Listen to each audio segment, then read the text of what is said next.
Okay, viewers, I can't tell if you can see this on the camera, but what you're looking at here is a missing caliper bolt, which we've got on this car.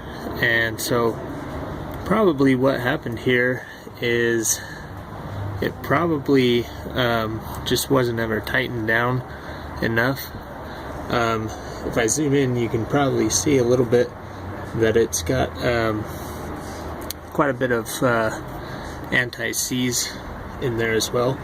That might have had something to do with it. Maybe it didn't tighten down and seal up enough with that anti-seize in there, and so it just eventually kind of worked its way out, and as you can see, the other bolt is still in there.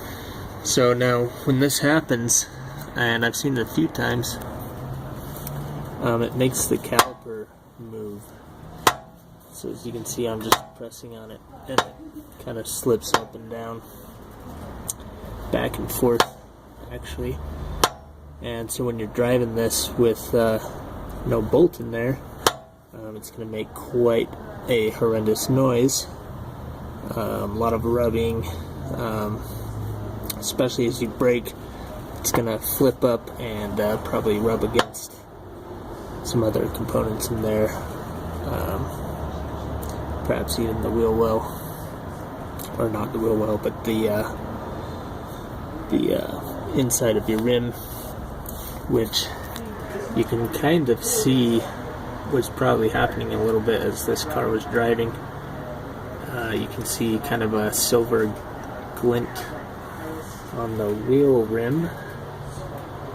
That might have been from some rubbing as it was moving around. So that noise is going to be pretty loud. So if you ever hear something like that, and you're like, why is my tire making that noise? It could be a missing caliper bolt.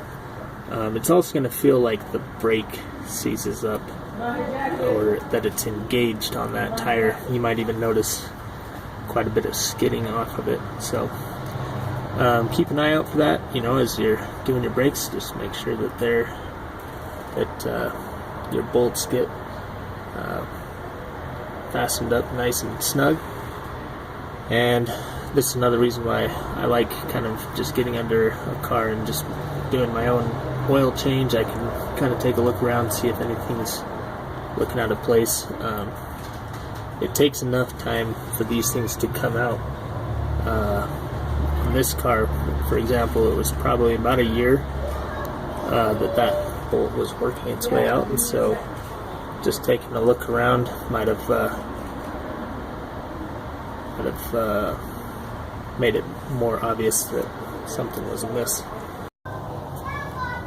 So the good thing about this repair, actually, I forgot to mention earlier, is that the bolt itself in this car is about $6. So on about any car, you might be looking at $3 to $6 of repair. So it wouldn't hurt to just take a look and see if that's all you're missing before taking it into the shop, because at that point you're going to be looking at paying for labor and possibly even a tow into the shop, which is going to get pretty expensive compared to the cost of just replacing the bolt itself, which again runs about $3 to $6. So anyway,